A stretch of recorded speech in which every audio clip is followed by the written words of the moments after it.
Hello and welcome, heroes, to the Crit Academy. I am your host, Justin. I'm your co-host, Brandon. I'm your co-host, Ian. Yeah. This podcast was created to provide you, our heroes, with new and reusable material for both players and DMs. Okay.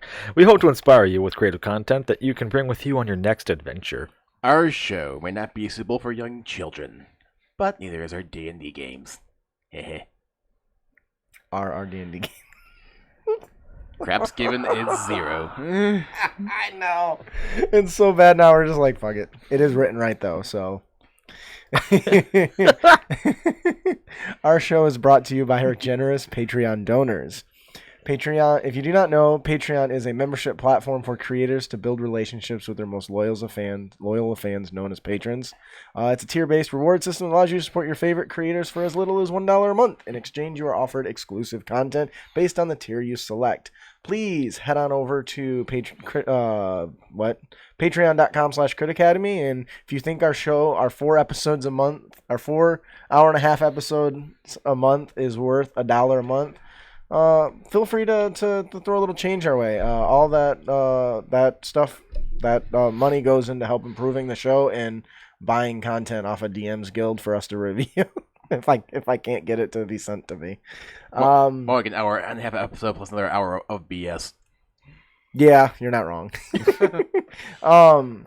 If you do not want to become a patron, there are many, in addition to becoming a patron, if that's not your thing, there are many other ways to support the show. Brandon takes commission art. Why don't you do that in the first person? Yeah, like I take commissions for $20. That's a full body, full color drawing, all fully inked, and it's just for you. And those of you that don't know, Brandon showed me more of his real life drawings. Fuck.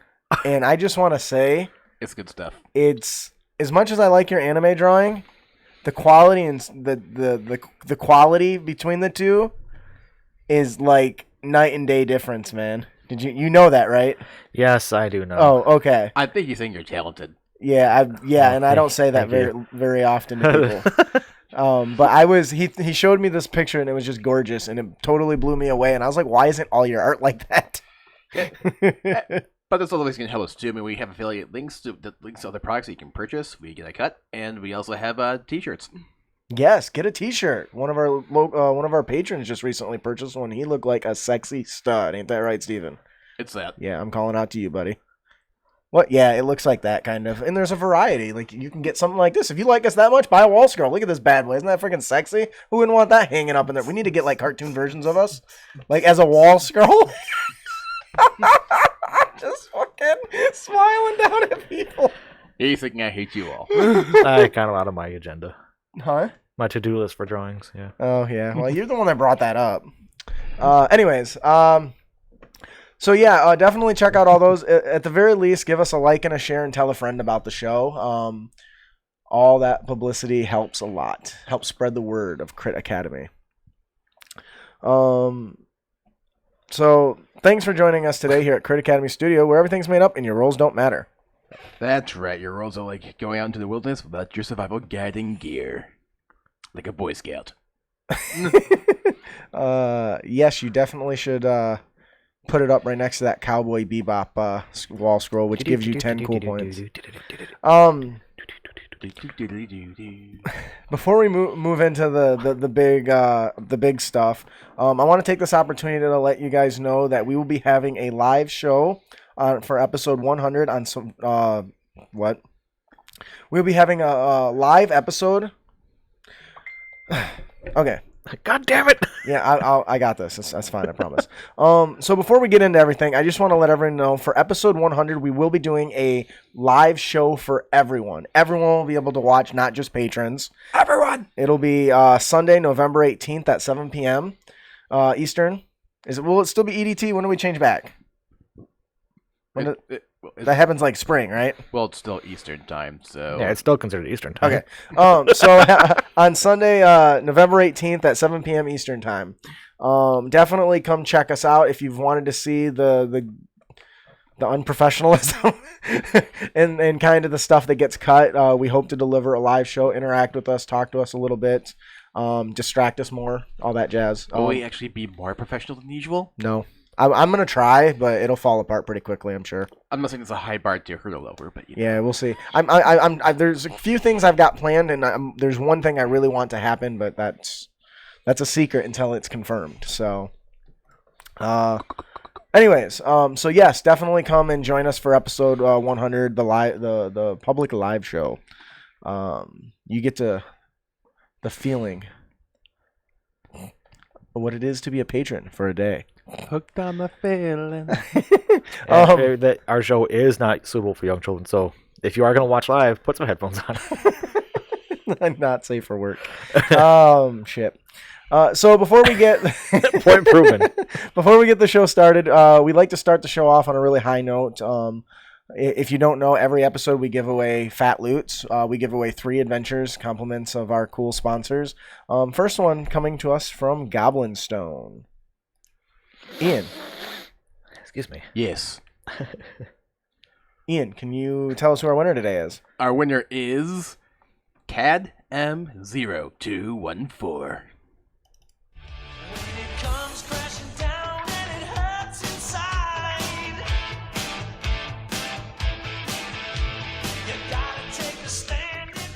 You know, I've realized that we don't have to do that. You just do that because you want to.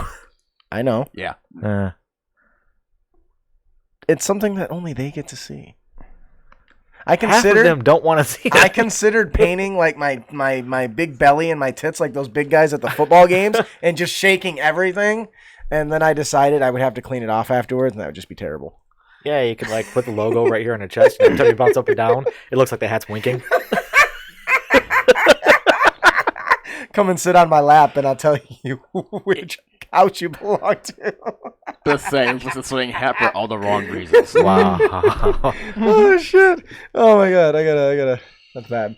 Who fucking won? Oh, congratulations to Cadme. What'd you say? CAD M. Well, congratulations to CatM0214. If you enjoy this, if you enjoy the adventure, please let Goblinstone know. Leave him a review. Let him know what you like, what you didn't like, and help him improve his product moving forward. So we've got a really great show for you guys today. Our question comes from Ryan S.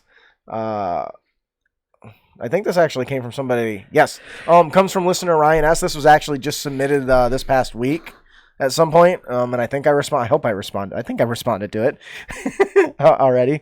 But I'm really interested to talk about that just because it's a little bit of a player taking the limelight. Our main topic today is Wilderness Survival Guide, created by Aaron Drake on the DMs Guild. This is an awesome product supplement that I cannot wait to talk about. And of course, we have our Unearthed tip. And of course, we have our Unearthed tips and tricks where we bring you new and reusable material for both players and DMs. What's included in our UTT there, Ian? Lots of stuff. Good stuff. It's the best stuff. Is it tremendous stuff? Yep. We have the best stuff, you guys. It's fantastic. The bigliest stuff there is. And we have a monkey. We do have a monkey. We have a monkey. That's just funny. But before all that, we spend a few minutes talking about what's going on in our realm. Ian, what's going on in your realm? Well, fun stuff. The other night, I hung out with a group I play board games with, and one of the games we played there was called Deadpool vs. the World. That sounds cool. It's basically like Cards Against Humanity. Oh, except it's not. It's Deadpool, but instead of like having like a white card that has like the subject you'll try to match, it has a picture of Deadpool doing something. like in the advertisement where they had him laying like in like a bearskin rug or something. Do you guys remember that? For the promo? What's terrifying is you're not too far off of like one or two things. But the other gimmick though is the other cards that you put down has like partial sentences with censor bars on them, and you write in what's in the censor bar. Oh, that sounds cool. I won't repeat some of the stuff that was written down here and there because I'm sure you can fill in the blank. Pretty. So does he have like black bars across his crotch? I'm sure one exists. Just draw a little tiny little penis in there. Yep. Like baby hand side penis. He's just following his basic instincts, man. I suppose. And what's kind of fun too is the other day I was playing some like Overwatch, and we were going into overtime, and we ended up having a player leave the game that was on our side. God, I hate when people fucking do that. So it was like 5 versus 6, and we still won. That's pretty fantastic. It was impressive, actually. I like it when that happens because that just tells you the person who left was the guy dragging you down. Yep. That fucker kept dying. Well, also told us that we switched the pharmacy tactic out of desperation, and the team did nothing to counter it. Okay.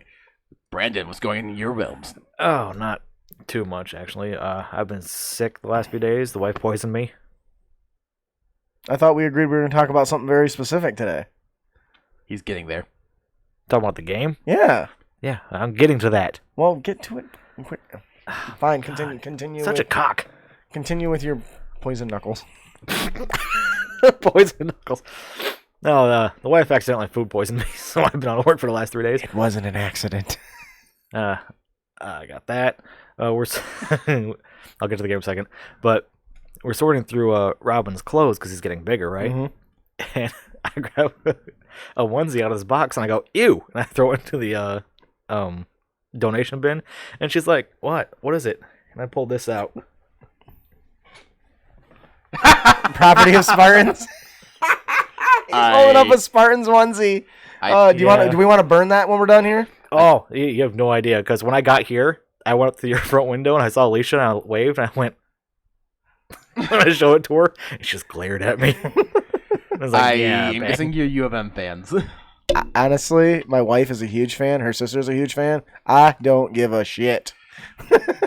I kind of care, but I mean, in my case, my cousin, he went to U of M. My brother wants to go to U of M, but I have way more friends and family that went to MSU, so. But other than that, I got to play in a game, which was just fantastic. Yeah, so I have a friend, actually, he's a patron. He's listened to the show, but he's really not ever really played D&D at a table. But he became a patron. So think about that for a second. He likes the show. It made him want to play it. So we decided I'm gonna run a small game. At first it was just gonna be me and him because he's kind of shy, right? Sure. And so I'm like, okay, the two of us, you're not gonna get the full effect. So he agreed to let me invite a couple people who he knew, which is Brandon and Luke. And I'm like, okay, that helps a lot. I really honestly counted on Brandon not coming, so I was surprised when he actually showed up. That was pretty fantastic. We had a nice dinner. But anyways, so I ran this adventure. First of all, how it opened with them having to venture into the jungles of Cholt, and frickin' they're camping, and during the camping they're attacked by Stiggy Tongue. If you remember when we had Jeff Stevens on, He introduced Stiggy Tongue, which was like a T-Rex giant chameleon type lizard thing with a tongue that would just suck people up and then he'd like run away. So Brandon was the that was bullshit. victim of that while he was sleeping. Yeah, we were all the bean burrito. We're all taking watches, and to make matters worse, the Dragonborn, his watch was up. The human woke up, and when they were rustling around, I woke up and there's torches everywhere, and I had to spell dark vision because I'm a wizard. And like, hey, would you like dark vision so you can just turn these lights off? And they're like, no. No, I'm fine, I can see. Because he's got like 5 lights up. I'm like, okay. So I go to sleep. Next thing I know, I get slurped by this giant chameleon. But anyways, what made it interesting is Steven was running the variant we made, the flavor of the month, the symbiote. And on his sheet, he's a good guy. He's all about protecting the innocent from monsters and all this jazz. What the fuck? So, in this scenario, they come across. They're supposed to be looking for this caravan that keeps disappearing, and frickin' he goes, all right. Oh yeah, we tracked them to this humble abode. They meet this gnome in goblin couple, right? And fucking Luke drops Zone of Truth in the middle of it. Game. So they basically discover they're cannibals, right? So Steven, transforms, ooze busts out from his back and surrounds his body. He's got a grin from ear to ear with these razor sharp teeth. His 12-inch tongue is lashing about left and right. And we are Venom. His actual name was Chaos, which I thought was cool. But anyways, we are Chaos. So they end up in a fight. they're dealing with this, and he's laying that his hands have turned into this massive blade and hammer, and he's just wailing on this goblin guy. He's doing pretty good keeping himself alive. And then just when he's about to kill the goblin, the goblin, the wife, the child walks out and sees this thing going on. Mommy? Yes, that's literally what happened. So yeah, we talked about this specific encounter once on the show to deal with morals. yes. And what kind of morals we have, and we learned that Steven has no morals. So after casting Zone of Truth, they learned that they were turning people. The family was capturing people and turning them into sausage. They were cannibals. And so as they do away with them, Chaos, or Steven's character, decides he's going to chase down the little child, and he catches it. And he convinces everybody around him that he's just, I'm going to go get it. It's fine. But when the players catch up to him, he like used his finger and like just stabbed her in the face, and that was it. killed it. And then when her dad finally escapes the other two players, who are almost completely out of spell slots at this point, because I dragged out the encounters, the dad comes, he chucks the baby at the dad. And then the other players are like, fuck, this is pretty much like a barbarian type creature. They're out of spells. They run away. So now what ends up happening is Chaos ends up devouring, the kid and the gnome and the kid. And I had one spell slot left, so as one last goblin? hope. Which is it? Huh? Well, you have one, the husband that's a gnome, and the wife was a goblin. Okay, because you said gnome earlier. Oh, for both, sorry. But then My- you kept that- saying goblins. My bad. Yeah, my bad. But I wasn't there. I ran up to catch up to him to try to give the gnome an upper hand, and I tried casting blindness on him. And he made the DC, so it didn't work. I looked down and said, bye, and then turned around and left. So they ended up going back to the port city and basically telling the guards there's a new damn monster in the forest of Cholt. This stalking, like, half man, half like demon type creature is now a new monster, and I've decided to convert him to a villain for a future adventure. So that's what you do when your player goes off the rails and decides he wants to eat people. Now, in his defense, they were evil. And that was fine when he was getting ready to eat the goblin and stuff, but when you eat an infant, a child? How heartless are you, Steven? Yes. Oh, yeah, okay. Steven comes to his rescue. I see his post there. He He killed says, the bad people. the kid just ate what was fed to him, It Sure. was fed to him. He just got Anyways. it to him and arf. Anyways. So what's going on in your realm? I think we I guess covered that's it. Yeah, no, that covers the realm. That was a very interesting game, and it was Steven's first game. And I asked him, and he said that was far better than he ever could have expected it to be. Kid was It met potentially his evil. It met potential evil. Nice, Steven. He said that it not only met his expectations, but it exceeded them. It really was beyond what he expected. And I think, and I'm gonna be honest, and he told me this after the fact, that I suspected that he only did that to see if I would let him do it.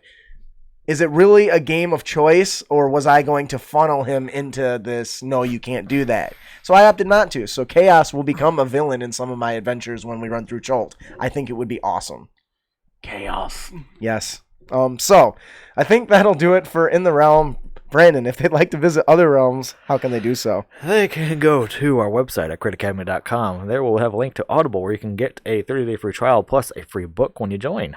Books. Yes. And when you do that, we get money. Steven says, we are chaos. Oh, hang on. We are chaos. Yes, so definitely check that out. Also, we have a DM's Guild affiliate link on our page. Just click that link, and then if you buy something, we get a small kickback. So definitely do that. And I say small, I mean like like a penny, but it adds up. It does add up. Yeah. So that'll do it for. Oh yeah, we already did that. So moving on to our next topic, we have our Let's Talk About Blank segment. This question comes from Ryan S. I currently run a game where one player is role-playing way more than the rest of the party, to the point where the rest of the party feels like they can't say or do anything fun due to the fact that the player, a paladin, will out-roleplay them and shut them down. I want everyone to enjoy the game as the DM. Any tips? Kill his ass. Well, that's Option 1. You definitely been hanging out with me too long. Any more reasonable responses? I think if the other players want to roleplay, actually have the NPCs directly ask their characters questions or speak to them in particular. And if the paladin butts in, they can go, I wasn't talking to you. Then you stab him? That's one logical solution in my opinion. What about you, Brandon? Shit. I'm not. How would you handle that? I'm not too sure because I've had issues where people have over roleplayed and not given anyone else a chance to get into it. How did that make you feel? Insufficient. Insufficient. Is that the right word you want to use? No, that's not the right word. Insignificant. That's the one I think you want. Insufficient. Insignificant. Yes. My dumbness is rubbing off on you. You better be careful. I know get talk. Matthew says, get Way of Kings from Audible. I cannot agree 100%. Or I cannot agree with you more than... I do not... This is why I want to see a doctor. I agree with you 100%. It's amazing, and I know Durzo... Is that Matt? That's not Matt. Is that Matt? It says Matthew Morehouse. Yeah, but I only know him as Durzo on Discord. But he's reading through that series right now. Durzo. And he keeps texting me. He's like, he's so excited. And I was like, I remember how excited I was at that point. I read the first book, so... Oh, man. What'd you think? I liked it. Oh, man, we're getting off topic. I'm sorry. See, I can force us on topic. Good. Oh, shut up. All right, so how did that make you feel, Brandon? It sucked. Not being able to get a word in.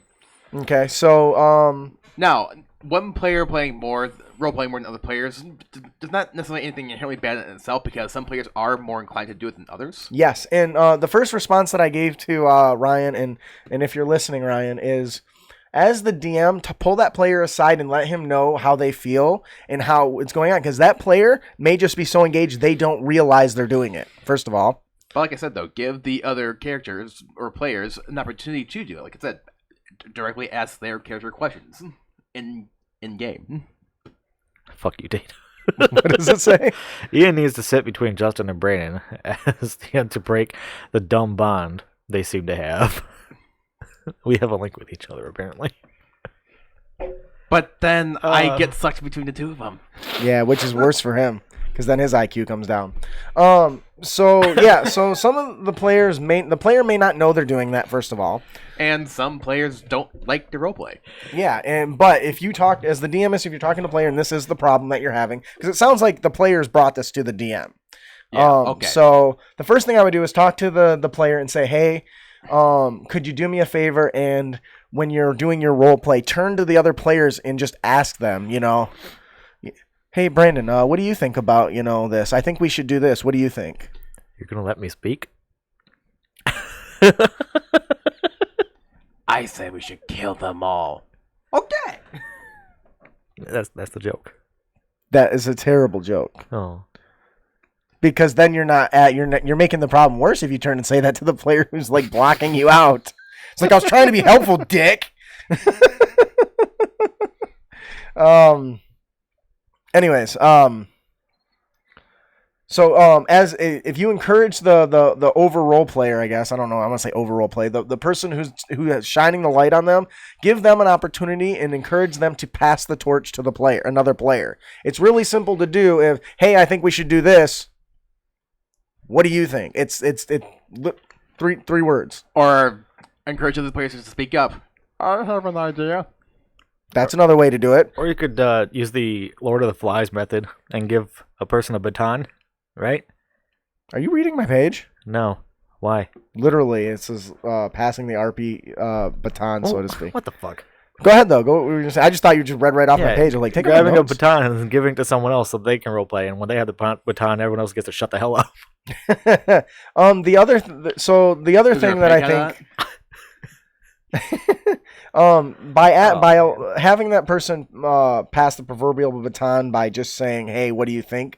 does a couple different things. First, it allows them to directly push the spotlight center onto the person. Now, as Ian pointed out, not everybody likes that sort of thing. Nope. So if that is the case, as the DM, make sure you catch that and understand that. because they may not like the spotlight being shoved on them. And there are some, let's face it, there are some people who are born to have go, you know what? This guy has information. I'm going to stand over him and go, look, if you don't tell us what we need to know, I'm going to rip your dick off and turn into a kazoo. Whereas there's So you're going to give him like a detached blow job? And turn it into a kazoo. Whereas some other players go, I roll to intimidate. That's a good way to do that. I like that. Turn your dick into a party favor. The other thing this does... I'm just saying different players have different inclinations for different types of gameplay. For sure. And the other thing this does, by encouraging that big role player to turn to other people, it constantly reminds them that there is more people that should be included in the game. It might take a couple sessions for that person to change to say, hey, I want to, what do you think about this? The other thing, if that doesn't work, you as the DM can, turn and say to player 2 as the big paladin says, we must stomp out this evil. Let us raid the keep now. You can turn and say, Ian, how does your character feel about that? I think we should tunnel underground.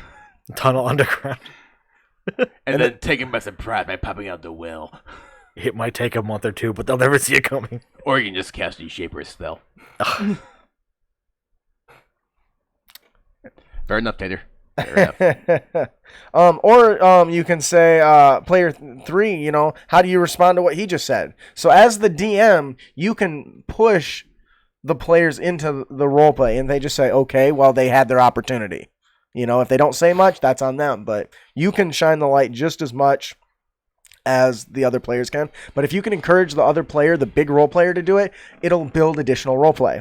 The last thing I want to touch on is, as the DM, if you know the PC's motivations, it can really help you drive the response. I think the example, it says, if you know the paladin wants to smite evil in the dark forest, you can turn to the druid and call for a history check, and then say, okay, and then feed them a little bit of information in regards to, that area to encourage him to act, maybe a call to action.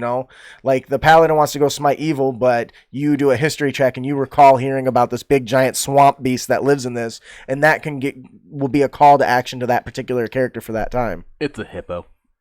Oh, that would be an awesome fight. But anyways, you laugh, but hippos are really dangerous. Yeah, they are. They eat people. They eat people like fucking Steven's characters. So there's a lot of different things you can do. Those are some techniques that I have used personally, that I have found success with. I hope that when Brandon says he didn't feel like he could get a word in edgewise, it isn't at any of my tables, but I can't think of anybody else's table it would be at, so it must be. It's not my table? No. Are you sure? What other tables do you have, and why am I invited? You don't even come to my tables. We have coffee tables. No, this is I don't a long have a time coffee ago. table. I don't have a coffee table. Anyways, This is when everyone was doing D&D. all right. So, well, I hope that I hope we answered your question, Ryan. If we didn't, please send a letter to the complaint department with a $5 check, and we will make sure he gets expedited to the trash can. I think that'll do it for our Let's Talk About Blank segment. Our next segment, we have our main topic, the Wilderness Survival Guide. Brandon, what is the Wilderness Survival Guide? The Wilderness Survival Guide is a supplement created by Aaron Drake. Aaron. Aaron. It's Aaron. I get the reference. You not seen that? That's funny. I don't get it. Oh, because Aaron's have two A's sometimes? Yeah. Oh, I get that now. That's funny. You mean Denise? Son of a bitch!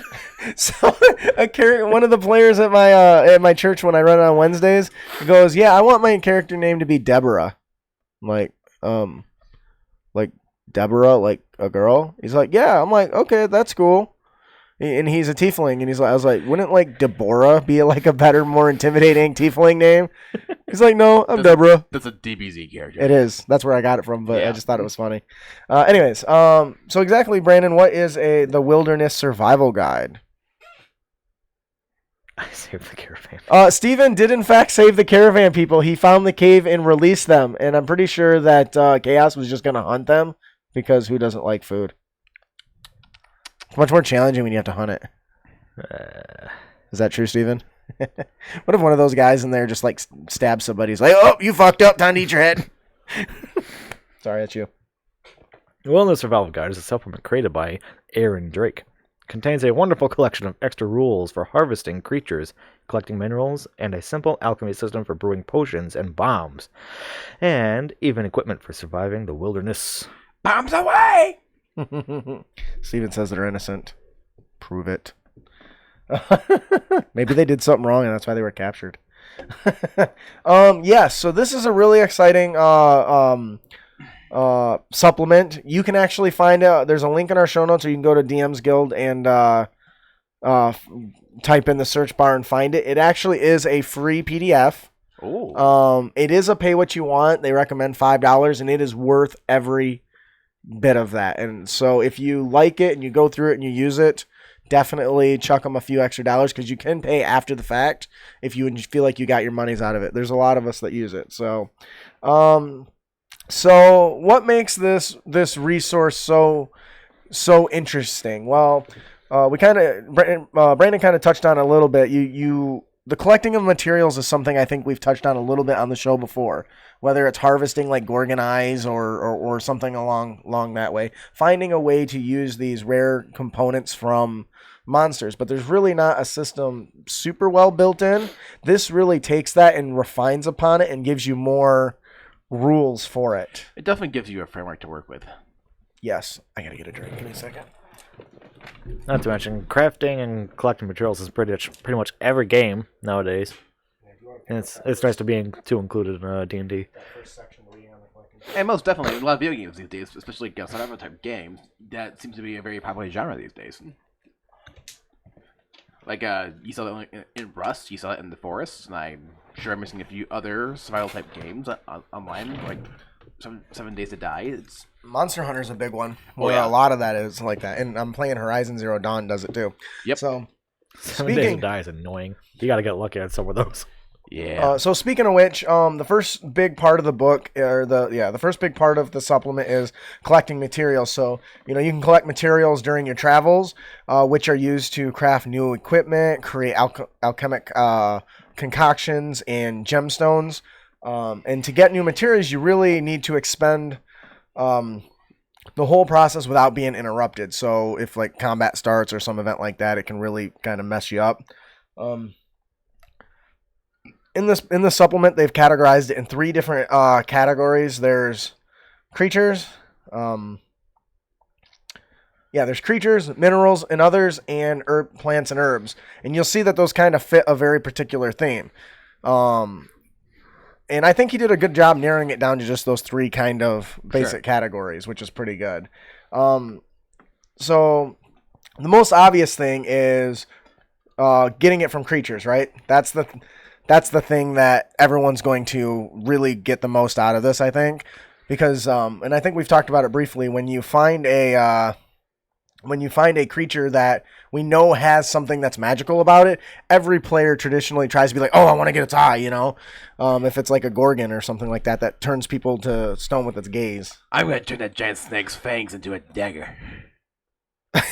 Yeah, that's a good thing to do too. Poisons is a big one as well. Creature parts are used as weapons, alchemic materials, creating armor, not just for themselves, but for other adventurers. You can kind of maybe make a business out of. I'm going to turn that mouse's ribcage into a canoe. Some of these monsters, some of their features, not only we talked about the Gorgon eye maybe turning people to stone, but can imbue the weapons and armor and stuff with different types of effects, right? I know when I was playing with Ryan, he wanted to get like a poison-resistant lizard he killed, so he tried to make hide armor out of this thing, and I just gave him poison resistance, as a kind of a magical effect. So to I speak. can't get off that one. It's a nice boat. What is that? Oh, it's a carcass. Yeah, we put the giant snake. That'd make a good raft. Yeah, Jesus, you guys! Like one of those instead of one of those little pool noodles is a giant snake between your legs. Speaking of which, anyways, so And sometimes maybe it's decoration or just trophies, you know? Dude, that would be a great character concept, the trophy hunter. Isn't that a predator? A trophy hunter? You got to put it on your wall and shit and decorate your house? Oh, that was really good, you guys. Anyways, so I still haven't seen that yet. I want to see that one. sometimes the players want to be able to extract the different parts from the creatures, and they give you really thorough rules sets for this. I think in this example, it gives you a simple target DC through an intelligence check or through nature checks. In this case, I think it starts off at 15, and it's plus half the creature CR. So the higher the creature and the stronger the creature, the harder it is to salvage different, parts from it, which would make sense, I suppose. And there's a whole section of rules on this, from creatures that rules for how long it takes for a creature that's tiny, to how many units are collected based on size. And of course, these are guidelines that you can go off of. Mm-hmm. You can adjust them as needed. Yeah, because right now there's really not a good, to my understanding, there's not a good actual guidelines for that. It's just whatever the DM says. So this is a good kind of foundation for it. I mean, I know I got like a deer one, so it's like 150 pounds. I have like 70 pounds of meat out of it. So yes, and it also talks about different rules on how many checks you can make, so you can't just keep checking until you get it, which I think is pretty cool, which is very unique. I think in the example it uses larger monsters. Yeah. You can get up to you can make 3 different rolls. So one might be for the horns of a dragon, the other one might be for the tail, and the other one might be for the heart. Instead of just one for the whole thing, because you have a chance of failure, he gives you kind of more options depending on the type of the size of the creature, which I think is pretty cool. So aside from what? I don't know why, but briefly envision fighting a troll, and the troll tries to intimidate you, I'm gonna kill you, I'm gonna gut you, and wear your butt as a hat. Wouldn't that make you a butthead? Shut up! Jesus. And we talk about these basic guidelines, but there's also an entire crafting section in this book that gives you very, very thorough details. Oh yeah, which is pretty cool. It makes you an asshat. Oh God. So what else is cool about this is I think we're having way too much fun with this already. Yeah, you guys are. I'm actually trying to be the focused and on point one, and y'all making it really hard. That's funny. That's a good one. I like that. I'm still laughing at the. Anyways, yeah. The other thing cool is they gives you a small list of the different parts and what their failures can different parts of creatures and what they can be used for. Like in this example, it says a stinger can be used for alchemy or equipment. And what is really interesting is it gives you failures or punishments if you fail. So when trying to harvest a stinger, if you fail the DC, you can get poisoned. Oh yeah. Which I think is a really nice touch. So it's got little rules and references to that sort of stuff. What are some other things that they could do that would be kind of tied to harvesting this equipment? I remember one example was, let's say you said a dragon. Let's say a red dragon. You harvest the scales, turn into hide armor, but because it's a red dragon, you gain resistance to fire. Yeah, and that definitely fits. Another thing that would come up would be something like value. Value, yes. Yeah. Parts value. And so how do they kind of talk? What do they say about that in this supplement? Do you remember? It looks like if the CR is 6 or less, and it's a common rarity, it's 1% of the creature's experience. Oh, so they're using the experience awarded as a sort of value system, right? To determine value in gold. Clever. That's very interesting. I don't think I've seen that before. No. Actually, that's a good question. Is it in gold or copper pieces or silver? I'd assume gold. I'm gonna assume gold, but it doesn't actually. I don't think it actually says specifically. Because gold's the standard. Gold. Well, yeah, gold is standard. But what's really cool is it gives you a nice rating system from 1% for 6 or less to 50% the XP value for a legendary creature at 25 plus CR rating. Yep. So that's really interesting. Once again, now it has a small system to kind of apply value to that, so you as the DM don't have to figure it out. what was the other one of the other? So that's kind of what you would do with creatures. What were some of the other things that it goes on about? What is the next thing it talked about? Minerals, rocks, stones, or gemstones. Yeah. You want to take that little topic there? Just that little, either touch on it or read it. Yeah. Minerals are earth materials used for making armor, weapons, and getting special effects for those armors and weapons. Minerals can be divided into 2 types, and each has a unique way to acquire them. Ores extracted using a miner's pick and a strength SLS check. Gemstones can be extracted with the use of a gem extraction tools, which they're worth money, like 25 gold, and you use dexterity. And when a character is extracting ore, on a success, they collect a number of ore units equal to 2d4 plus their con mod. And if a player is extracting gemstones, the DM determines the amount of gemstones found, or you can just roll a d20. As well, it is a dice-based game, so that makes perfect sense.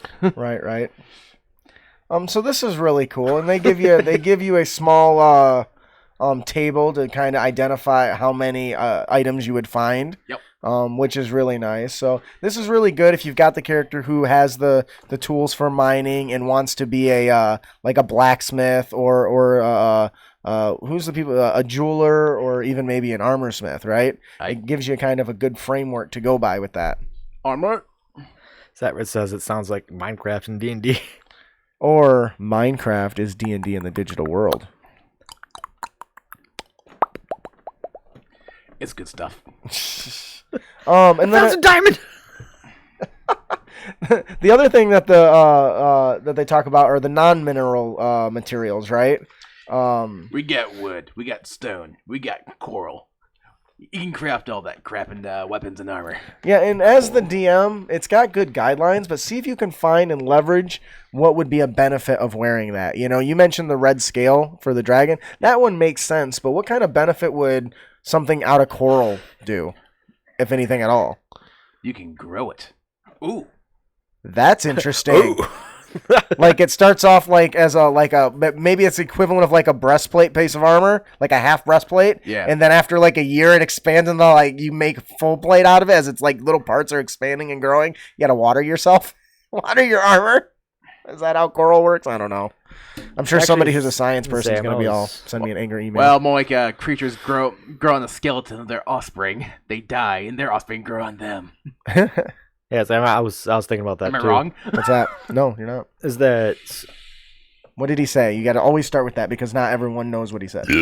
I know. I have something. Jesus, you fucking nasty people. Excuse me. It's contagious. That stinks.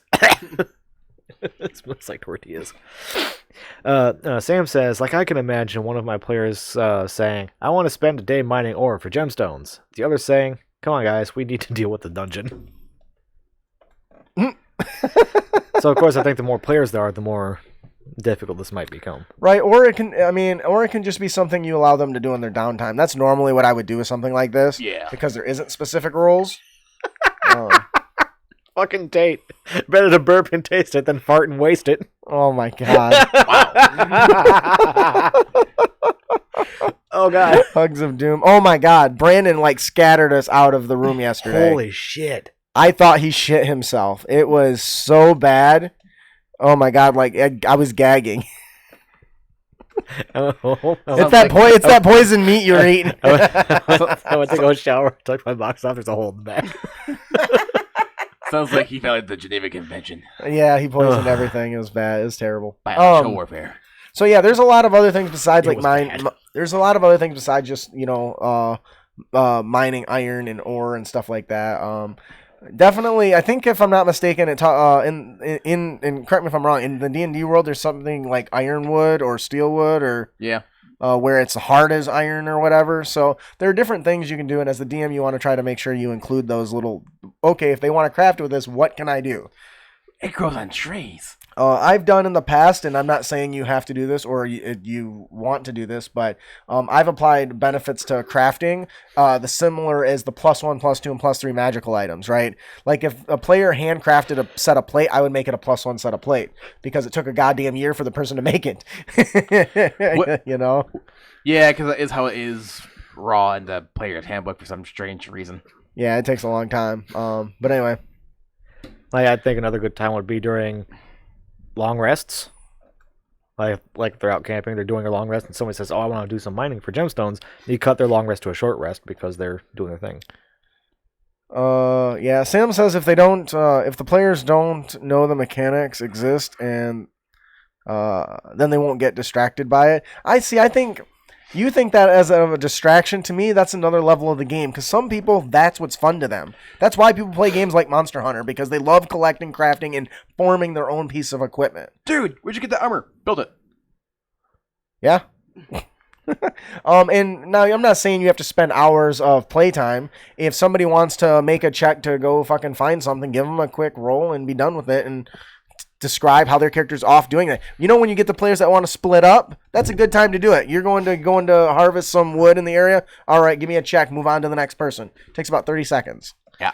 So it doesn't have to be as bogged down as some of the rules may make it sound. Anyways, and then of course the third thing that they mentioned there is plants and herbs. They give plants a rating, which I think is pretty cool. You have common, uncommon, rare, and very rare plants, right? These plants can be used to create like potions and different kind of mixtures. And apparently, when you gather the plants, you can grab like resources like what is it called? It calls them essences. Essences. That is what it calls. It calls them essences. And so it gives you a nice little chart, you know, like. And the essences are used for the brewing system in this document, which is a pretty nice touch. If you ask me. He includes like a D20 rolling system. You roll a D20 and it determines how many you might find, but then there's a roll for it. So like 6 to 18 says you roll 1d4 plus 1. That's the number of essences you find and flowers you find. Or how many essences you find in the plants you have. Chapels? Essential oils. In addition, just like the previous items, there actually is like a pricing guide here too. Common stuff being 5 gold and very rare up to 40. So there gives you a really nice little metric there for market value, which I think is once again something that's not really a part of it. Now this is cool, and tell me what you guys think about this. There is actually a large list of different types of plants. But not only the plants, but the types of essences they kind of would generate, which is how you mix different potions and stuff, right? So you have what on here looks interesting. Moon? Moon? What? Moon. Is it just called a moon? You mean? No, there's no legend, so I can't tell. Oh yeah, there is. Hang on. Is it at the bottom? There's another legend right here. Oh, water, air, fire, earth, positive, and negative. Oh. Crescent moon is negative. Yeah. So anyway, like this angel flower's got 3 different essences and it's a very rare, right? Yep. Versus this blue, this Drojo's ivy, which is a single essence. So using a D20 during the harvesting gives you a chance to find these different things, and you can mix and match them using this very thorough alchemy system that he has in here. Combination effects. Holy crap. So do you...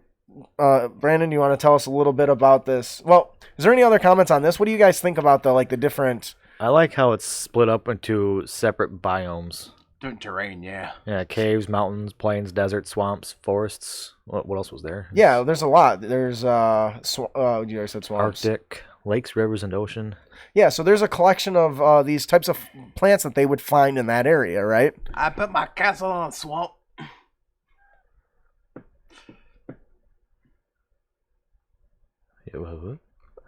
Okay. Yeah. So I agree 100%. Splitting it up gives you an idea without overwhelming you with a million items, which means you'll have consistency too, right? Yeah. So after going through 3 forests, they're going to start to learn that twilight wormwood is very common in forests, and the players themselves will learn that. So they'll learn that. Oh man, we need to. If we're passing, around the city, let's go this way so I can go through this swamp and collect some, friend moss or some shit also, like that. Looks like it's common in swamps. Like, before we go to the next tab, let's say we got We got Twilight Wormwood and a blue herb. So that's a negative essence and a water essence. So what would that mixture create? Well, why don't we move on to the alchemy section and discuss that a little bit? So, in the alchemy section, there it is. You have a very thorough kind of base to go off. So with the what does that say? Ian's outhouse is in the middle of the field of dinkleberries. Oh Jesus! And it's made of granite. So they got an alchemy table here, and it's. Well, let's do the left side before we do the right side, right? Yeah. So the alchemy breaks the essences down into was it six different essences from the different plants. And we mentioned some plants giving multiple essences. The alchemy basics is you can create bombs and potions using up to the 6 different ingredients that you found. So,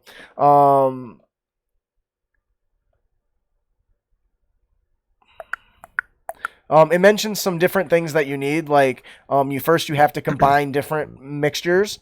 Secondly, you need a glass bottle for each, potion or bomb if you allow those in your games. Gotta keep it somewhere. Yeah. They also give you a pricing of values of potions and bombs. It basically says they're like 10 gold pieces plus 15 gold pieces for each ingredient after the first, which is cool. So the more complex, the more value is added.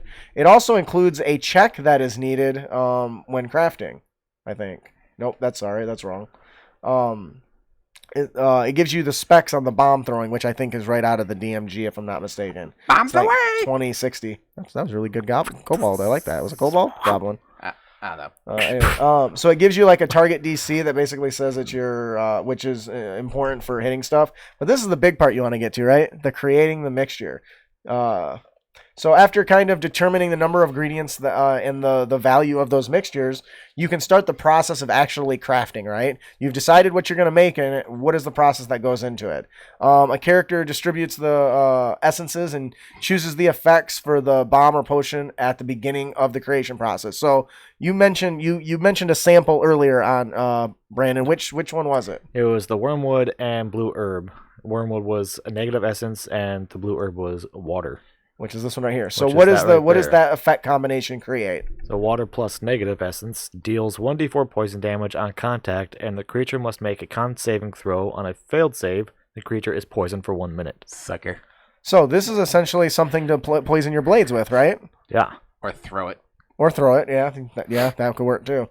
This is Minecraft. The creation of the process must be made in sessions of 4 uninterrupted hours. So now you've got a time limit restraint, right? So you can't just say I make 20 of these, which is pretty, I think is good for stopping them from building, 1,000 of these. So it says uninterrupted. So if you're doing that and one of your partners comes and says, "Hey, you want lunch?" and you're like, "Yeah, I'll take this," and you look back and you're fucked up already. I wouldn't assume it's that. I would think it's more tied to like short rests or something like that, or combat. We're getting into combat. Guys, I drank the wrong potion. What color was it? It was black. Roll a new character. You melt from the inside, and your insides turn to black shit as it spews out your anus. Actually, I was thinking about the first Justin Files book where they were being attacked by a demon, and the main character's like, "Quick, drink that potion! It's an escape potion. It'll teleport you out of here." It didn't work. Oh crap! You drank the love potion. And it's dark in here. So now the bombs and potions, which do have a value of 25. Potions and bombs that have a value of 25 gold or less can be crafted anywhere, while an expensive mixture will require a place of crafting due to the ingredients being so volatile. So that's pretty interesting. So weak things like, cheap potions probably can be made on the fly, but the very complex, exploding ones probably not so much. It also gives you a...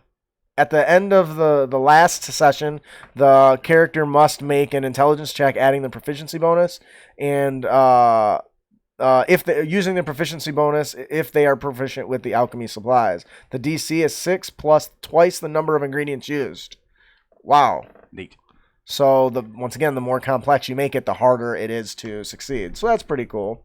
And there's a plethora of different, and there's more rules that kind of go into this, but there's a plethora of different kind of combinations. Like water generates a 1d4 plus 1 heal, which is part like a half a potion, right? Like a half a healing potion. Does that sound right? Yep.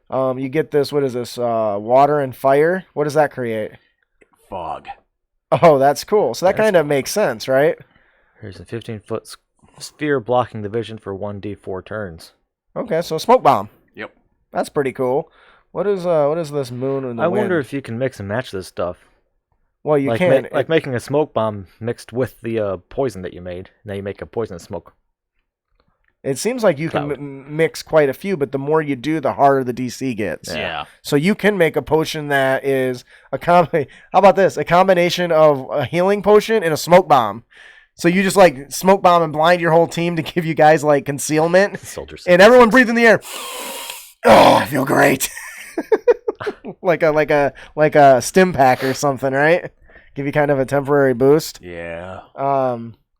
So there's a lot of really cool stuff in here, like this one with the air and the negative energy. Is that what that was? Yeah. A sound wave that deals 1d4 thunder damage to all creatures within 10 feet. That's pretty cool. So there's a lot of different things here that really makes this very interesting to either to a DM and to a player. If you're a player, listen to this and you like something like this, I mentioned earlier, there's a link in our show notes. Click the link, check it out. Maybe even you can convince your DM to let it in there. Yeah. You know? So there is a whole nother part of this book. We're not going to get into the crafting, but there is very thorough crafting details for people that don't just like the downtime system. Which is pretty not very detailed, and some people don't like the times. Right. Yeah, and detailed. that might have what drove Aaron Drake to actually create this. Is there wasn't a nice flush And then crafting process. And I've seen some documents online. Some people like who are artists like that's not an accurate crafting time at all. But there's also a magical world where a word can fucking level a city. Yeah, but you get the point. Well, that's isn't the point. I understand people like that I get annoyed at people that bring realism into it, because in a world of magic and shit, realism's not really a thing. Like fucking, I just stabbed you with a knife and you just drink some water and you feel good. some Kool-Aid, drink some Kool-Aid. Or you eat with cheese. Oh yeah, you feel right as rain, right? So this supplement, this wilderness survival guide has all kinds of great stuff. In addition to like the crafting rules, they have material descriptions. It kind of gives you different materials that you could find. And most common one that everyone knows is Metal. adamantine, right? Yeah. Everyone knows adamantine or mithril, bones, chitin. Oh. They give you rarities in some useful. Way to go, Sam. What's that? Yeah, Sam got it. He might be reading. Adamantine. And so it gives you some, not only value for those items, but kind of some hints of what you can use them for. For instance, with the bone, it says as an armor, it replaces a metal. While wearing medium or heavy armor, non-hide, made of the bones, you have advantage on intimidation checks. I assume that's because bones are like... Yep. My armor is metal. My armor is your mother. So they have they even have coral, it talks about, what can you do with coral? As armor, it replaces metal as well. While wearing medium or heavy armor, non-hide, made with the coral, your speed while swimming increases by 10. That's a nice subtle feature. Yep. Remember I was saying, what would you do? What would coral provide? That's a really interesting example. And there's a whole bunch of these. I mean, there's got to be like 20 or 30 here. Oh, yeah. So definitely check it out. It's very cool. I never would have created something like this because I just make it up as I go. Or a calcum. That's pretty cool. It's actually making me think of Diablo and how it works when you put specific gems in different things. Like, this topaz does this for weapons, but this for armor. Or this for a helm. Very much like that. There's no helm put on there, but like I'd imagine if you did coral, you can make it water breathing for up to a minute or something. Very cool. Right, that's pretty neat. Great. That's about the spheres from Final Fantasy VII. Materia. Yeah. It's one of the reasons why I like Path of Exile so much. It's very much Final Fantasy X, Final Fantasy VII meets Diablo 2. Yeah. And of course they have additional rules from like material resistances and stuff like that. And so definitely check it out. There's even an expanded equipment list that includes a buckler and a tower shield. And I know some people really like that sort of thing. I don't necessarily agree with what he did, or what Aaron did. But that's like, That's what they're called, optional rules. They're definitely optional, but these are still pretty cool additional little things you can do. It even gives some kind of firearm properties. So there's a real lot to this stuff. Definitely pick it up and check it out. An expanded adventuring list and even some magical items and stuff. So they do add a few customization options as well as additional feats that kind of tie into crafting and stuff. Ooh. So definitely check that out. Fans of The Witcher might like this guide too. So overall, what is your guys' overall impression of this? This is a free supplement, mind you. Yeah. I'm surprised it's free. Yeah, Because it looks awesome. yeah, and I think it's a 5-star review too. I mean, there's like 50 reviews for this. This bad is boy. well put together. He obviously put in good work and did a good job balancing. And like we said, these are optional rules, but if you want to add more depth to crafting, harvesting, and so on and so forth, this is a good thing to go off of. Yeah, and if you're a DM and this isn't something that's important to your players, don't use it. There's no reason to add complexity if it's not something that's going to add value to your players. That being said, some players really thrive on this sort of thing. I know Ryan loved it when he was crafting his own shit. That was something he really enjoyed in the game. So if this is something you would like as a player, or ask your DM, if you're the DM and you got a player you think would like this, talk it over and consider introducing it. Yep. So, what does that say? It says it's very detailed. Well, it's pay what you want, so it can be free if you don't feel like supporting the creator. At least give him $1. Way to make us feel like a dick. No, the way I take it is, Ow. In my opinion, pay what you want is I can try it, and if I like it, I will go back and invest in it. There's some stuff that I've gotten that I don't like and would never invest in because it was poor quality. So I would pay for it. This looks like something that's worth money. and we did. Okay. After I got it, I liked it and it was very nice. So Kind of like this show. oh no, Hey, come on. that's horrible.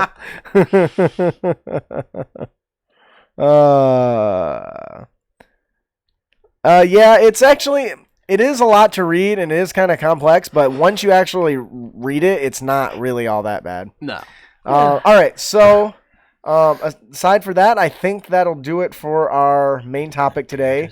This is the Wilderness Survival Guide by Aaron Drake on DM's Guild. We have a link in the show notes. We'll also you'll also find a link on our on our blog. Oh, that's right. They do have weather hazards in here, don't they? Nice touch. Yeah. Anyways, That's cool. so I think before we move on to our fourth and final segment, I had a quick question. Is there a physical copy available for this, or Nope. is it only I don't think PDF? so. No. Digitile. Yeah, to my knowledge, I guess it could be, but I don't think it is. If you print it off, then it's physical. Arts and crafts. That's funny. Print it off. Oh my god. I don't believe that a pay what you want stuff goes to print. So You can make it get a print. yeah, with a printer and a lot of ink. Go to FedEx. So before we move on to our fourth and final segment, our Unearthed tips. First of all, thank you so much for this amazing product, Aaron Drake. We really enjoyed reading through it. You did amazing work, and I just want to say kudos. Should we give him a round of applause? I don't know if it's a she or a he, but should we give him a round of applause? Yeah. Because I can't think of how many times there's been a D&D game where somebody's wanted to have some sort of a crafting system. Yeah. Because it's not touched on a lot in the player's handbook. Right. Or DMG. Yep. All of our patrons are also giving you a golf clap. Golf clap? Go clap. Golf clap. Go clap. Before we move on to that, we have one more gift. Before we move on to our fourth and final segment, our tips and tricks, we have one more gift to give away. Compliments of Loresmith. Ian, who's our winner today? Our winner today is Joe 902. Oh no.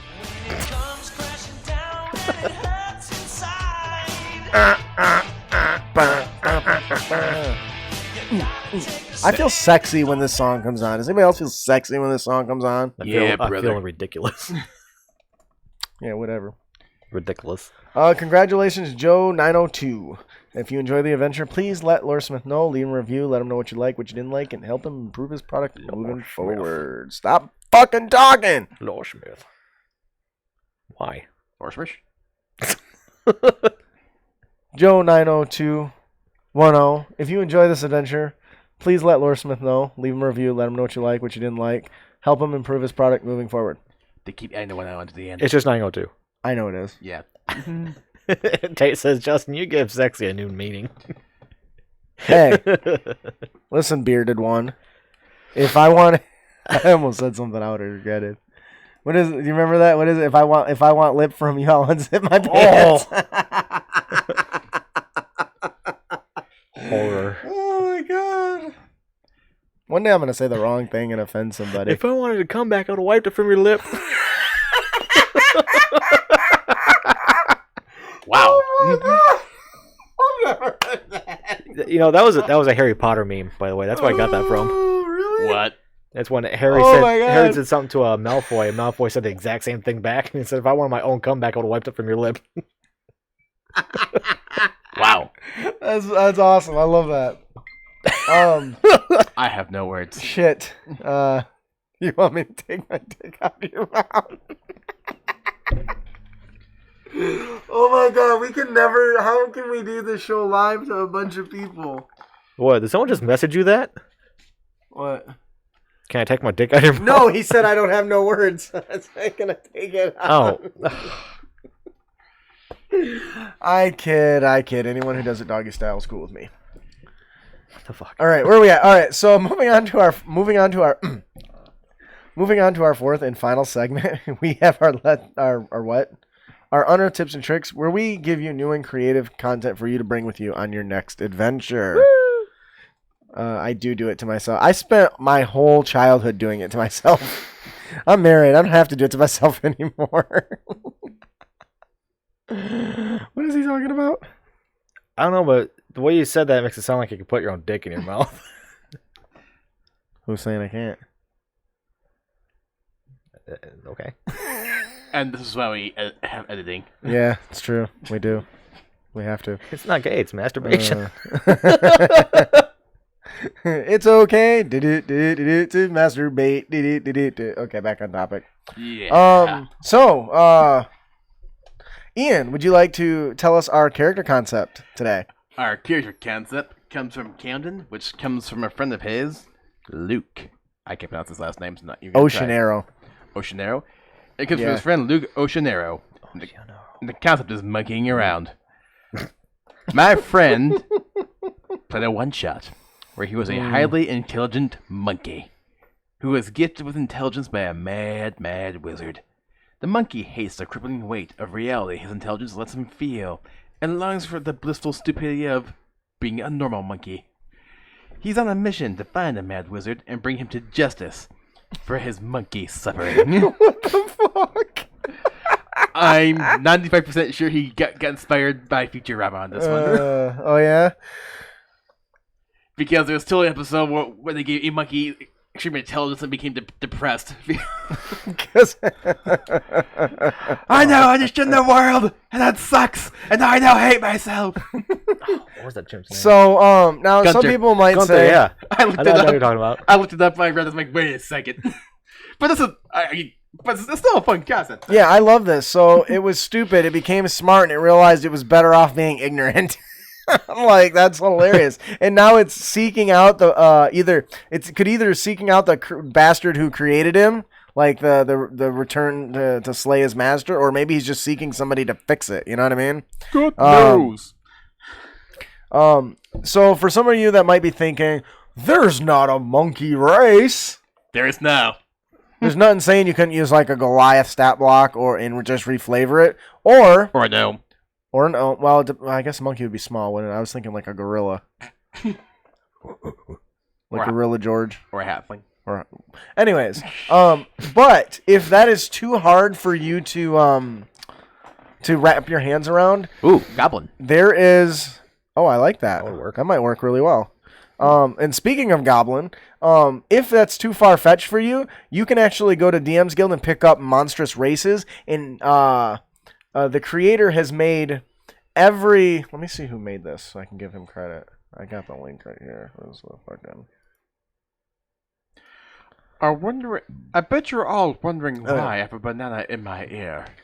It's so I can lure out the monkey. Okay. So if reflavoring is too much... if reflavoring is too much and you can't wrap your head around having them, Isn't Zane dead? That's right. if among a reflavored creature is too much for you, you can actually pick up Monstrous Races by Tyler Kamstra, who has basically taken every monster in the monster manual and converted it to a playable race. Neat. That sounds like a really long undertaking. I'm sure it was, and it's only $2. Like, holy shit. That's like 200. That's over. Got to be. That's 228 playable races, 116 sub races. Holy shit. We need to go through this one time and talk about it because it's awesome. You gotta be really, really bored to do something like that. Or have a lot of time on your hand. Maybe he's a security guard. Or is obsessive. But in either case, it's done really, really well. It's got a 4.5-star rating. It's pretty fantastic. Can we play as a gelatinous cube? I'm pretty sure there's a stat block for every monster. Every monster. And there's restrictions and uniquenesses that come with that. I cannot speak to that if they're all balanced or not, but it's got a really high rating, so whatever. If you ever wanted to be play a monster game, that would be pretty cool. That actually would be cool. That would be cool. We should do that one day. Yeah. I might do that. That's awesome. Remind me about that. We should try. Anyways, so definitely, I think this is hilarious. I think it would be great if the person had a big sword and dragged it behind him when he's fighting, and he just randomly swung it, or held it backwards and was beating people with it. But really just monkeying around. Maybe he's like a arcane trickster. Monkeying around. He's an arcane trickster, maybe, right? Where he just is causing mischievousness. Or if you really want to go with the high intelligence thing, maybe you make him a wizard. Where he's trying to use magic to balance the world, too. In this example, he was a homebrew race and was a weird dex-based barbarian berserker, which could fit. I am furious, Judge! Dude, that's awesome! Oh my god. To be fair, that's awesome. Make the mad wizard in a yellow suit with a yellow hat. That'd be great. Disclaimer, I may have totally stole it from Feng Shui. Sam, I have actually discussed that same thing, where I wanted to have the players build a dungeon and then set all the traps and everything and tell them they're gonna defend it, but then make them play characters to go against their own shit that they built. But not tell them that until it was all done, right? So maybe I'll do something with that, because I don't think there's a lot of that going around. I bet we could do something fun with that when I have time. I saw a really awesome game concept like that. It was for a video game, though. It's one of those build your own Jurassic Park things, like the overhead view, like SimCity or whatever. But then when all the power goes out and all hell goes loose, it goes from that to turning into an FPS where you gotta survive your own island. Oh, that is cool. You don't know what game that is? It's not a game. It's a concept. Oh, that's a cool-ass concept. That'd be awesome. Anyway, so that'll do it for our character concept, just monkeying around. Brandon, you want to tell us about our monster variant today? Our monster variant is the gang leader. The origin is the thug. And he's got some new features, and he's got the hammer blow. If the gang leader's mace attack is a critical hit, the target must make a DC 12 con save throw or be stunned until the end of the gang leader's next turn. Oh, the end of the gang leader's next turn. Yeah, so a whole round. After they hit him, yeah. That's a punishment. Reactions. He's got some reactions. Parry. The captain adds to... That's not supposed to say captain. What the fuck? I ripped that from another monster. Whoops! There you go. Yeah, parry. The gang leader adds 2 to its AC against one melee attack that would hit it. To do so, the leader must see the attacker and be wielding a melee weapon. Hammer time. So this is a pretty simple monster design. I always come back to I like to make everyone's been into a battle with a group of thugs, right? Having just one be a little bit different can surprise the players, because what if one crits or if one hit parries, they're not going to immediately know if the other can do the same thing. Nope. And it makes him just enough different that he can stand out and have a little bit of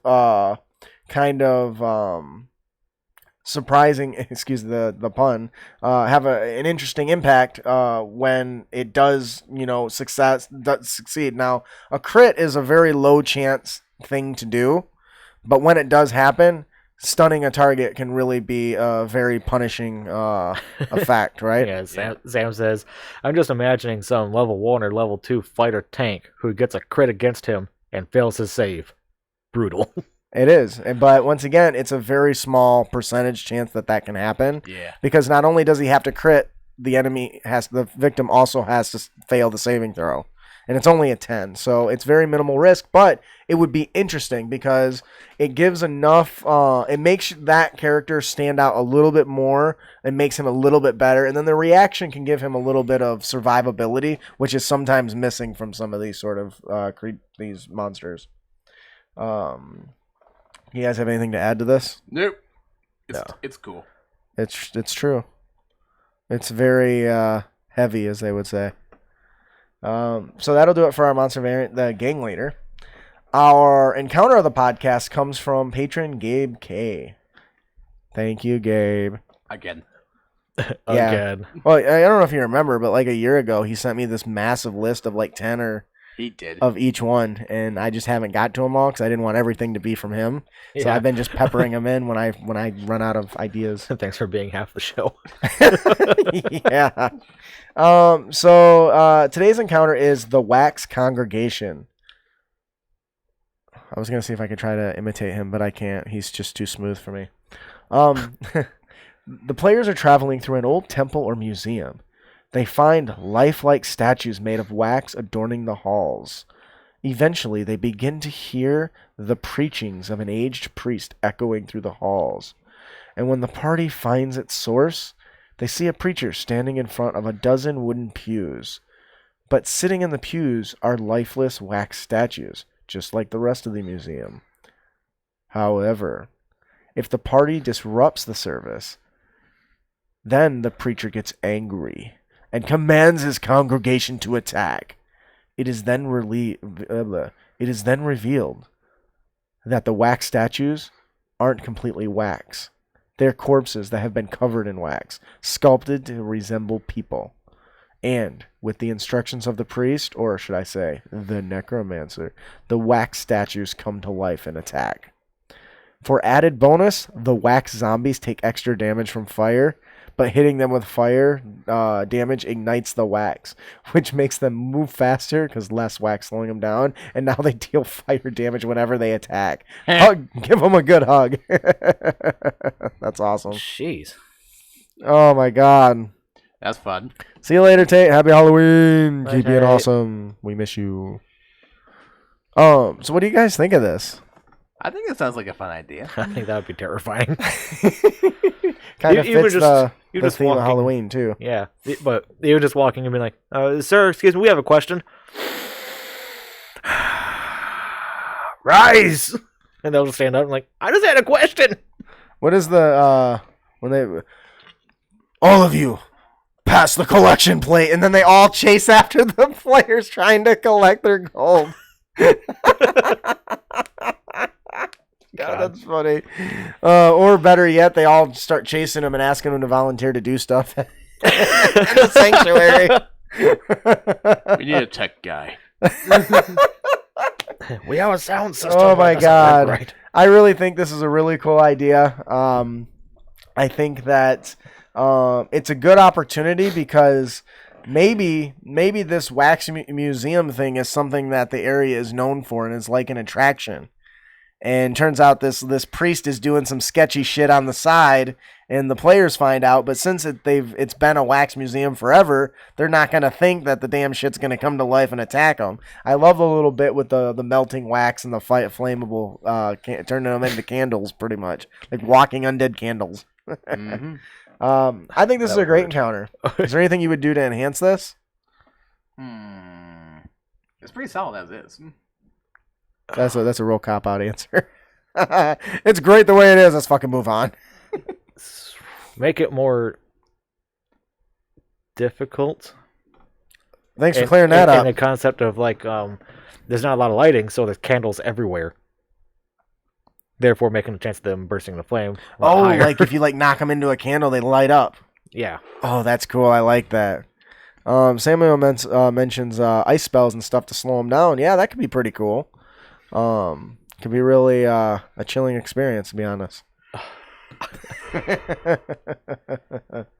Nice to meet you. Anyways, so I really enjoy this encounter. Gabe, thank you so much for your submission. That is the Wax Congregation. You grab the candles and use them as a health potion. What in the fuck? I don't get it. It's because if they're they're candles. Yeah, they're melting away, so they can replenish their waxness, I guess. Ooh, they all merge together to form a giant wax blob. Oh, dude, that's hilarious. What do you got a good name for a big wax blob? What are the? I was trying to think of a good pun, but I couldn't. Yeah, what's the creature made? It's made of dozens of different undead bodies. I don't know. Is that a thing? Probably. Yeah, fucking. In Banquet of the Damned, the main bad guy uses corpses around her to make I think you're confused. I forget what they're called. Me neither.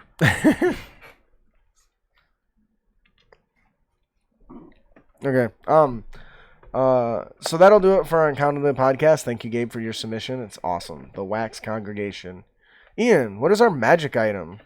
Our magic item is inspired by the Wilderness Survival Guide. It comes from the Wilderness Survival Guide. Comes from it, yeah. The Elven Watchtower. Wondrous item that's uncommon. As an action, you can open the bag next to a tree to create a portable platform in one of the trees. Giving it a stable surface. The platform is created up to 20 feet high, and the bag also creates a rope ladder to climb up and down. So it's a portable deer blind. Awesome. That's what it sounds like.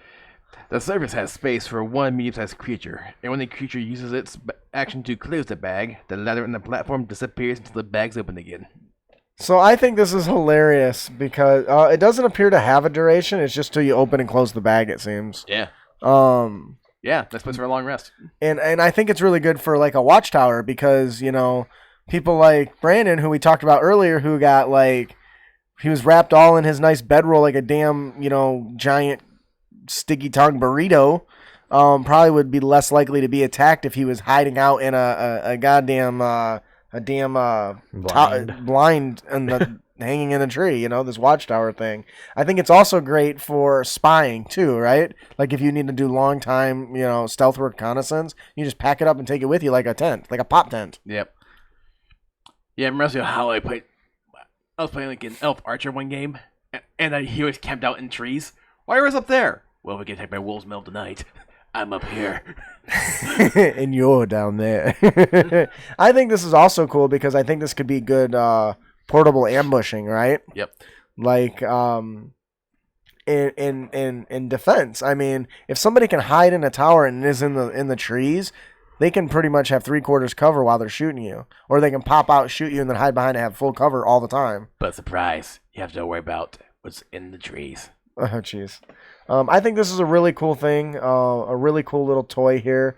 It's not something that has is like combat oriented, but there can be a lot of utility in combat and out of combat, especially if you're in an area where there's not a lot of good shelter too. It does say it requires a tree, but it doesn't say what size the tree has to be. So I assume as long as it's sturdy enough to hold its weight, it should be acceptable, which shouldn't be too hard to find.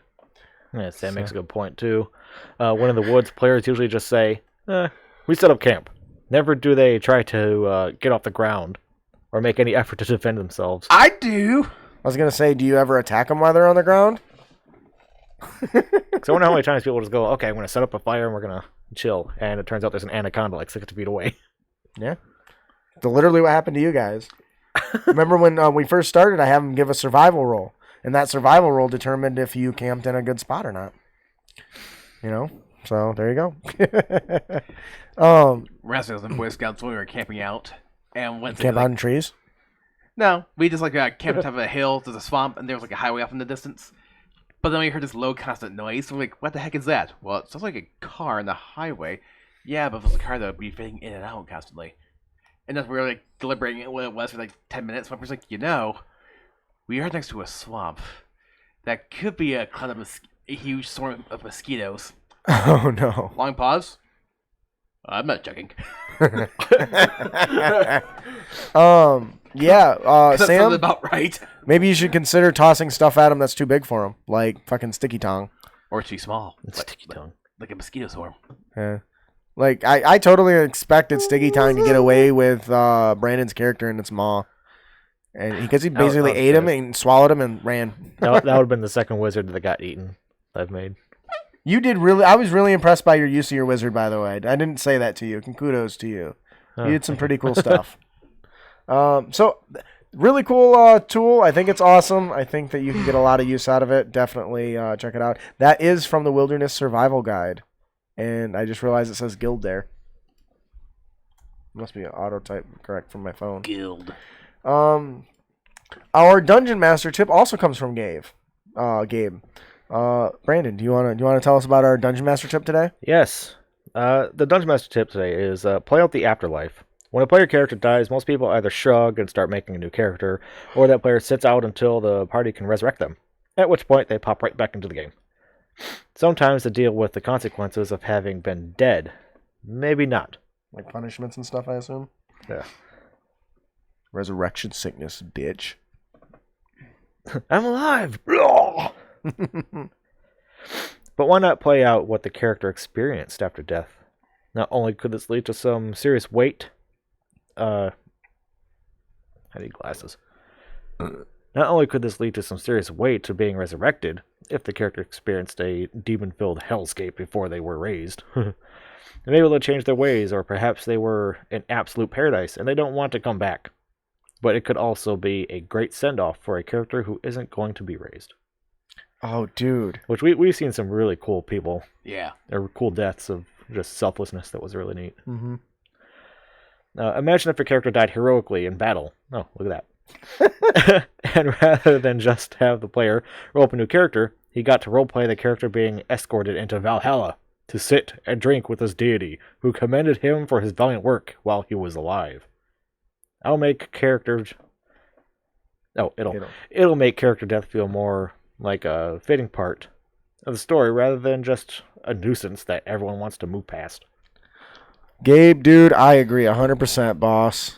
I think that this is a fantastic tip. I think that you really nailed it. Not only with death, but being unconscious often can pull players out of a game so they're not included as much. Yeah. We've talked about the unconscious having a brief description or flashbacks to events to build backstory. This even is better than that, because if the character doesn't come back to life, you use their downtime to build their story of their death. And that is amazing, because you don't have to worry about it after the fact. And you mentioned, if they're joining Valhalla and their deity, the player just might be, nope, that's fucking good, I'm going. New character. And just move on to the next one, because how awesome is that? Actually, this made me think of, I know I referenced this quite a bit, but or you're up to stick, where one character did die in the middle of the story, but they actually did take the time to show what he was going through in the afterlife. And there's a few points where he met his ancestors, including his grandfather, who was also a skilled warrior. Mm-hmm. And while he was in the afterlife, he actually learned new swordsmanship skills and techniques from his grandfather, so when he was resurrected. Oh, okay. I like that. That's Yes, cool. This was happening last night with my character, because my character did hit 0 HP. Yep. So I had to start doing my death saves, and my first one I failed. And Justin looks at me and says, okay, so what are you dreaming about? What do you see? What's going on in your head? It's like, huh. Well, that comes into play with my character's backstory, or the wizard's backstory, was that he has been raised, but he can't remember his past. In his past, he was in a small town trying to resurrect us, or bring up this this big bad spirit. I forget what they're called. And in doing so, these heroes come just as he raises them, and he wants world domination, and he's all evil and stuff. He says, go get him, and the spirit kills him instead. World domination. And you got to see a little bit of that kind of unfolding at the table. Now, it didn't take much time, did it? We only spent less than probably a minute on it, right? Yeah. But it was it gave flavor, and it made the unconscious less boring than if I just said, oh, death save and moved on, right? Yeah. Because when I shared this as a tip to some people on Facebook, the world of the internet, trolls, one guy said, oh, I ain't got time for that. I was like, dude, it takes a minute. you should be making time for every player, every instance. Because there's literally nothing worse than having no control over your character. Yeah. And making a roll and being done. That is boring, especially if you have to wait 15 minutes for your turn. So if you're that DM, you're a douche. I really feel that. You should be caring about all your players' turns, whether they're conscious or not. And if it takes a minute out of your day to make them feel important, that's your responsibility. And if you don't feel that as a DM, you need to get the fuck out. Go play fucking Warhammer. Anyway. By the way, I like Warhammer. I'm just saying that's less about the narrative and more about the And kill each other. the other stuff. Yeah, I like that part. I know you do. That's Ian's favorite part. Sam does make a good point. He says it could also give the characters the sense of mortality, where the player may play their character less rashly in the future. I think it's really good. He mentioned like the demons and stuff, right? That would be a good thing. Like, shit, I done fucked up. Or poking fun at every single kung fu movie ever. The negative death experience is you keep reliving the death of your master. That's fun. I like that. So I think that'll do it for our Dungeon Master tip. Is there any other points on that, you guys? No. All right. Thank you once again, Gabe. Thank you very much, Gabe, for your awesome tip. Play out the afterlife. Our player tip of the podcast is Don't be a dick. And you can avoid dickitude by listening to Jom Gemstone. Wizards, don't waste your time. Make spell scrolls or share spells or rituals with each other. Spells and scrolls can save a person's life in combat if you make them in advance. Or, if you need to be ready for combat, have a few pass-wall spells scrolls made and hand them around. What are you doing? If my boss is calling me at 8:30 at night, it's important. Oh, yeah. Give me a second. A great tip. A great way to support your party as well. Without burning spell slots. Aid, Mage Armor, False Don't Life, read that. and okay. That's a discussion point. That's a discussion point, not reading. Is that why it's italicized? Yes. Because it's not set up to be as a read out loud thing. It's just bullet point kind of. So yeah, I think this is awesome. I had honestly, I've never really given a lot of thought to this, but the more I thought about it after he brought it up, I really thought it was really great, because there's a lot of things a wizard does, especially at early levels, that consume your spell slots, such as Heal? wizards don't use heal. But clerics do. Shields. Cleric would have to be trained in Arcana to do it. But anyways, Yeah, and? Mage Armor is a big one, right? When you only have 2 or 3 spell slots, wasting Mage Armor sucks. Mm-hmm. But if you've got extra slots and you've got some gold to spend, If. yes, right? And a lot of players say, I don't got a lot. What do I do with all this gold? Well, here's the thing: if I'm a wizard and I hate wasting my spell slots on spell scroll or Mage Armor, make Mage Armor spell scrolls. So that when you get into a scenario where you can't afford to waste your spell slots, but you need another Mage Armor, you just pop that bad boy out of your pocket, fucking put your hand on the sigil on the paper, big light engulfs you, and bam, there it is. I never thought of that. I didn't know I could do that. And the same goes for spells like support spells, False Life that gives temporary HP. It's basically giving you like a shield. If you can make enough of those and just pass them out to your party when you're ready to go into the big bad's lair, everyone can instantly have a small boost without draining the resources of the wizard. Yeah. And I had never really considered this sort of thing. So I think that this is an amazing idea. Now, keep in mind, if you create a scroll that requires concentration, the person that cast it must still maintain concentration. Yeah. So keep that in mind. But I think this is an amazing tip. You can do a lot with this when you start to look at all the different spells. Aid. Aid is a healing ability, I think, right? It gives temporary hit points, I think. Aid. I know AIDS takes away hit points. Oh my god. And we just went there. Yeah, so aid actually gives what did I say for its temporary hit points? False Life. Yeah. False life. Aid and False Life does it. Aid is a cleric and paladin ability. False Life, I think, is like necromantic type stuff. But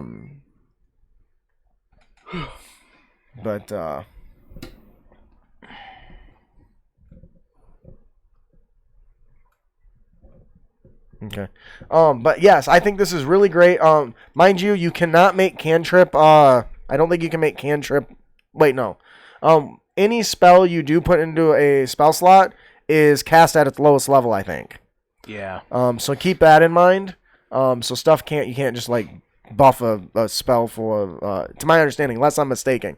There are very specific rules added to Xanathar's Guide, I think on like page 133, that has a lot of details in regards to spells and making scrolls and stuff. So definitely this is a great tip. Thank you, John. I like that he pointed out the pass wall spell, because it basically allows you to just create a passage. So if you make these over a course of a week to plan ahead of time to raid a keep, you each can just constantly put these up and just make literally a path straight to the center of this damn building. How do I bypass this wall? Shape Earth. Yeah. So yeah. Sam has not heard about overpowered spell scrolls. Either have I, but I don't know how many people use them very often. It does cost money. Don't get me wrong. It costs money to do this. Yep. So it's harder to do early on. But when you start to get into level 6, 7, 8, where you've got a lot of gold, it's much less of a problem. Especially if you're a wizard, that whatever your arcane tradition is, that you can half the cost of that sort of stuff. Mm-hmm. So, anyways, I love this tip. We need a new name for this tip. There's no name. Prep time. Scroll prep time. Scroll prep. John Gemstone, thank you so much for this glorious. Keep scrolling. Keep scrolling. I like that. We'll go with that. We love this player tip. It's very great.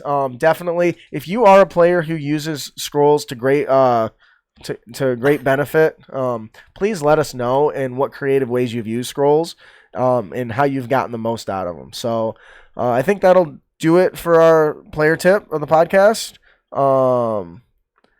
Don't be a dick, and you can avoid dickitude by keep scrolling. Prep time. That's so bad. What? Like prep time, like Batman. Yeah, just like Batman. Yeah. No, I want to play Wizard. You're welcome, Sam. How much does it cost to do these scrolls? Is it It vary depends. based on the spell? It Yeah. depends on the spells and the components, because you have to provide all the components and everything when you do it. At the time, not when spell you level. actually open the scroll, but when you actually do it. So there's a specific static cost to it, and then I think it's related to the power of the spell and the components. Yeah.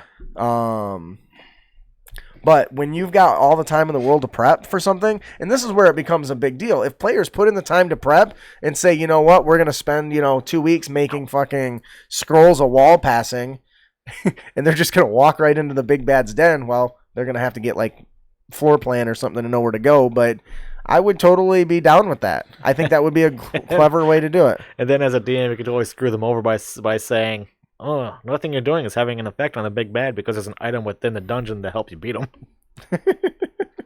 But no, you just had to cheat the system. But I like that sort of stuff. Real life hacking.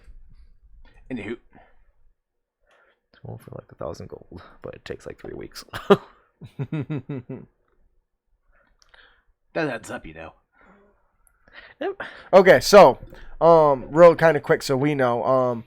When scribing a scroll, there's cost according to the DMG. There's a crafting magic items section, and it says for scrolls it's based on the rarity, right? A common is a cantrip level, uncommon is 2nd to 3rd level. If this link is right, anyway. This is kind of old, but if it's rare, it's 4 to 5, and it says the players can craft a 25 gold piece increments per 8 hours of working for the spell scrolls, and the rarity by scroll is level. So a level 2 spell scroll would require 250 gold and 10 8-hour sessions of working. But that doesn't sound right. I'm gonna ignore that because that's wrong. I don't think that's right. It says it's from the DMG, but I don't remember reading any of that, so that can piss off. Moving along. Yes, we are. We're going to move on. I don't think that's right. I have to go back and read it. which is stupid because I went through and read all that shit, so I had it for this, and it all disappeared. All right, let's close that. Let's go back to show notes. All right, so that'll do it for our player tip of the podcast. Thank you so much there, John Gemstone, for our keep scrolling. What did you call it? Prep time. Scroll prep time. He calls keep scrolling. Well, either way, it's funny. Before we close out, we have one more gift to give away. Compliments of Jeff Stevens. Brandon, who's our winner today? Our winner is WGE. Sorry, Brandon, who's our winner today? Our winner is WGE 89.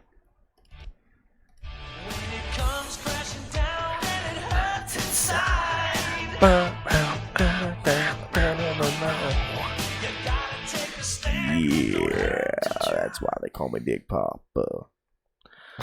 Congratulations, WGE89. If you enjoy this adventure, please let Jeff Stevens know. Write him a review. I hope that's a radio station. I have no idea. So I do have a quick question for you guys. Well, I'll ask you after the show. So congratulations. If you like the product, make sure to leave him a review. Let him know what you like, what you didn't like, and help him improve his product moving forward. Please join us on our next episode where we hear feedback from you, our heroes. We will be interviewing BC Beats on his new Solo Adventures Toolbox, a complete system for creating an on-the-fly, detailed, and immersive solo adventure. Yo, solo. It's very cool. If you recall, we did have BC Beats on when he talked about his solo adventures. This is like a culmination of like a year's worth of work on this bad boy. So I'm excited to have him on next week. If you have any feedback, unearthed tips and tricks, or topics you'd like us to discuss, please send them to us. You can email them to us at critacademy@gmail.com, or you can find us on Twitter and Facebook at Crit Academy.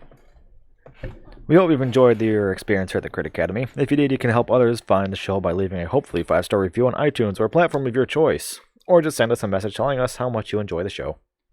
And also, be sure to give us a like and a share. Make sure you to subscribe. Crash that train. Yeah, fucking derailed. Goddamn kid put a penny on it. Bastards.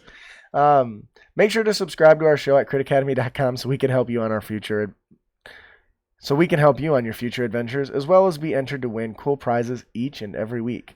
You will also find links to our fellowship members there as well. If you have not checked them out already, swing on over to to critacademy.com. Check out our Crit Nation page, and you can go visit Gabe and Jeff over at Interparty Conflict.